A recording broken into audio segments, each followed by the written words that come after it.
தமிழ் கதைகள். சிறுவர் கதைகள். கொக்குக்கு எத்தனை கால்கள். ஒரு வீட்டில் வீட்டு உரிமையாளரும் அவருக்கு துணையாக ஒரு சமையல்காரரும் இருந்தனர். ஒரு நாள் வீட்டுக்காரர் கொக்கு ஒன்றை வாங்கி வந்து சமையல்காரரிடம் கொடுத்து கொக்கு குழம்பு வைக்குமாறு சொன்னார். சமையல்காரர் குழம்பு வைத்ததும் குழம்பையும் சிறு அளவு கறியையும் சுவை பார்க்கலாம் என்று கால் துண்டு ஒன்றை முழுவதும் சாப்பிட்டு விட்டார். பின்பு சோறு பரிமாறப்பட்டதும் வீட்டுக்காரர் சாப்பிட ஆரம்பித்தார். சமையல்காரர் முதலாளிக்கு பிடித்த கொக்கின் கால் ஒரு துண்டை முதலில் எடுத்து வைத்தார். இன்னொரு கால் துண்டையும் வை என்றார் முதலாளி. கொக்கிற்கு ஒரு கால் தானுங்க முதலாளி என்றார் சமையல்காரர். கொக்கிற்கு இரு கால்கள் இருக்குமே என்றார் முதலாளி. இல்லீங்க ஒரு கால் தானுங்க என்றார் சமையல்காரர்.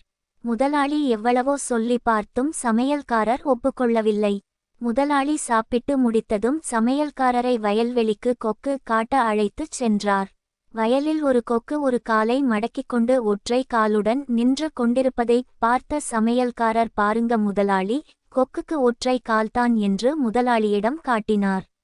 உடனே முதலாளி தன்னுடைய இரு கைகளையும் தட்டினார். சப்தம் கேட்டதும் கொக்கு தனது இரு கால்களையும் மடக்கி கொண்டு பறக்க ஆரம்பித்தது.